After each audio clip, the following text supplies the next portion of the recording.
Youth are like cockroaches. അതെ, യുവാക്കൾ പാറ്റകളെ പോലെയാണ്. ചരിത്രത്തിൽ ആദ്യമായി യുവാക്കളുടെ സ്വന്തം കോക്രോച്ച് ജനതാ പാർട്ടി രൂപീകരിക്കപ്പെട്ടിരിക്കുന്നു. യുവജനങ്ങളാൽ യുവജനങ്ങൾക്കായി യുവജനങ്ങളുടെ ഒരു രാഷ്ട്രീയ മുന്നണി. ചീഫ് ജസ്റ്റിസ് സൂര്യകാന്ത് നടത്തിയ ഒരു പ്രസ്താവനയിൽ നിന്നാണ് CJPയുടെ തുടക്കം. ജോലിയൊന്നുമില്ലാതെ സോഷ്യൽ മീഡിയയിലും മറ്റുമായി ഇവിടുത്തെ വ്യവസ്ഥിതിയോട് ചോദ്യങ്ങൾ ചോദിക്കുന്ന മടിപിടിച്ചിരിക്കുന്ന യുവാക്കളെ അദ്ദേഹം കോക്രോച്ച് എന്നും പാരസൈറ്റ്സ് എന്നുമാണ് വിശേഷിപ്പിച്ചത്. ഈ പ്രസ്താവനയുടെ ചുവട് പിടിച്ച് അഭിജിത്ത് ദീപ്കെ എന്ന വ്യക്തി ആക്ഷേപഹാസ്യമായി ഇൻസ്റ്റഗ്രാമിൽ ഒരു അക്കൗണ്ട് തുടങ്ങി. ചുരുങ്ങിയ ദിവസം കൊണ്ട് അക്കൗണ്ടിന് 20 ലക്ഷത്തിലധികം ഫോളോവേഴ്സായി. പാർട്ടിയുടെ എക്സ് അക്കൗണ്ടും കത്തിക്കയറി.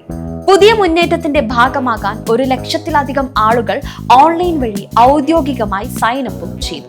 യഥാർത്ഥ പ്രശ്നങ്ങൾ ചർച്ച ചെയ്യുന്നതിന് പകരം രാജ്യം ഹിന്ദു മുസ്ലിം മതം തുടങ്ങിയ വിഷയങ്ങളിൽ ശ്രദ്ധ തിരിക്കുമ്പോൾ തങ്ങളുടെ മാനിഫെസ്റ്റോയിലൂടെയും CJP ജനപ്രീതി നേടി. ക്യാബിനറ്റിൽ സ്ത്രീകൾക്ക് 50% സംവരണം. പാർട്ടി മാറുന്ന ജനപ്രതിനിധികൾക്ക് 20 വർഷത്തെ വിലക്ക്. വിരമിച്ച ചീഫ് ജസ്റ്റിസുമാർക്ക് രാജ്യസഭാ സീറ്റ് നിഷേധിക്കൽ. ഗോദി മീഡിയ ആങ്കർമാരുടെ ബാങ്ക് അക്കൗണ്ടുകളുടെ അന്വേഷണം. വോട്ട് അപ്രത്യക്ഷമായാൽ കർശന നടപടി.